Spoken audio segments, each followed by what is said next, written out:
All right, let's talk about something that feels like a paradox for so many families today. It's this strange reality where having two incomes, which should make you feel secure, can actually leave you more financially fragile than ever before. So, how on earth does that happen? Let's dive in. You ever have this thought? You look at your combined paycheck, you do the math, and on paper, you're doing great. But in reality, man, it feels tight. It feels stressful, like you're just one busted appliance away from a real crisis. If that sounds familiar, trust me, you are not alone. And there's a very real economic reason for that feeling. So let's just imagine a typical couple for a second. Let's say she's in marketing, he's in tech, and together they're bringing in about $133,000 a year. Now, that number puts them solidly in the top quarter of all households in the country. They should be absolutely crushing it, right? But they're not. They feel like they're living paycheck to paycheck. Any emergency, a car repair, a surprise medical bill, it goes straight onto a credit card. And they did everything they were supposed to do.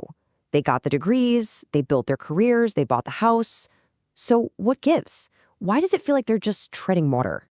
Well, the answer to that question has a name. It's a powerful and kind of silent financial force that has completely reshaped the middle class. And it's called the two-income trap. Now, this term was actually coined way back, long before she was a senator, when Elizabeth Warren was a bankruptcy law professor at Harvard. She and her daughter dug into the data on thousands of families, and what they found was this totally counterintuitive pattern. Having two paychecks wasn't a safety net. It was more like a tightrope. And this, right here, is the finding that just flips everything we think we know on its head. Think about it. Families were working harder than ever, bringing in two full paychecks, and they were ending up more likely to go bankrupt. This isn't just a story about overspending, it's about a huge structural shift in our economy. To really get this, we've got to look back a bit. Back in the 1970s, a middle-class family could generally get by on one income. And this is the critical part. That meant they had a built-in insurance policy. If the main breadwinner lost their job, the other parent could go out and find work. Today, we've already cashed in that insurance policy. Both people are already working, just to cover the basics. So, if two incomes are the new normal, where is all that extra cash going? Because it sure doesn't feel like it's piling up in our savings accounts. So let's follow the money and see what's really going on. Okay, imagine the second person in the household gets a job that pays a pretty solid $50,000 a year. That feels like a game changer, right? I mean, that's a ton of money. It should provide a huge financial cushion. But let's watch how fast it vanishes. First up, the big one, taxes. You see, the second income doesn't get taxed from the bottom bracket.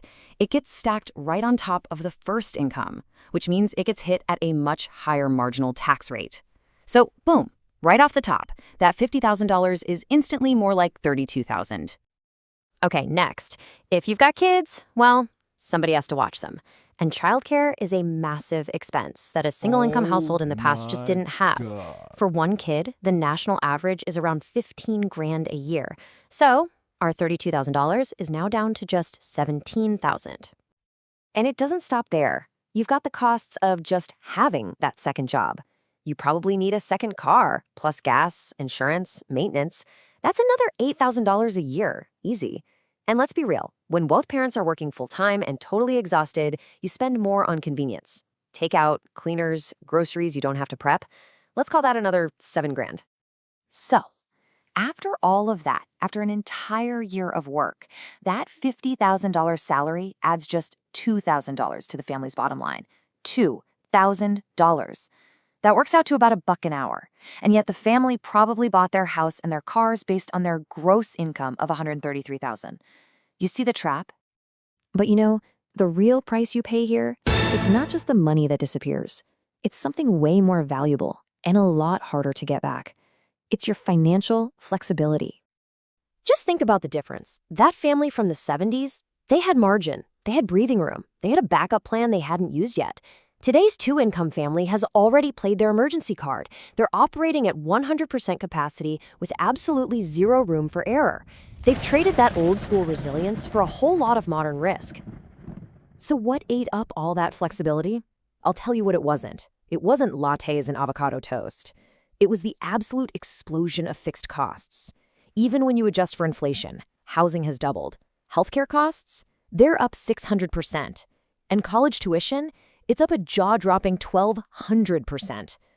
The second income didn't go to luxuries. It went to just trying to pay the new inflated price of a middle-class life.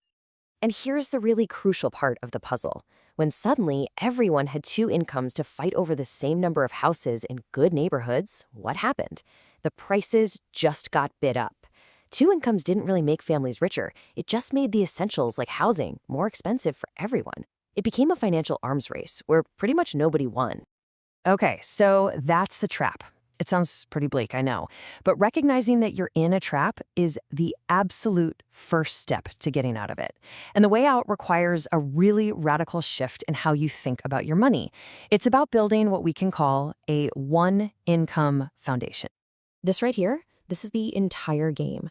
You have to stop building a life that requires two incomes just to keep the lights on. You have to start building a life that can survive, maybe not thrive, but survive on one. You have to see that second paycheck not as part of your baseline budget, but as a temporary bonus that's purely for building wealth. So how do you actually do this? Well, it really boils down to 3 steps. First, you get brutally honest and calculate your bare bones, non-negotiable costs. The mortgage, utilities, food, the stuff you absolutely have to pay. Second, and this is the hard part, you make the tough choices to get those costs down to where one of your incomes can cover them. This might mean a smaller house or getting by with one less car. And then step 3, every single dollar from that second income gets used to buy your freedom. It goes to your emergency funds, to paying off debt, to investing. And that, right there, is what this is all about. This is not about depriving yourself.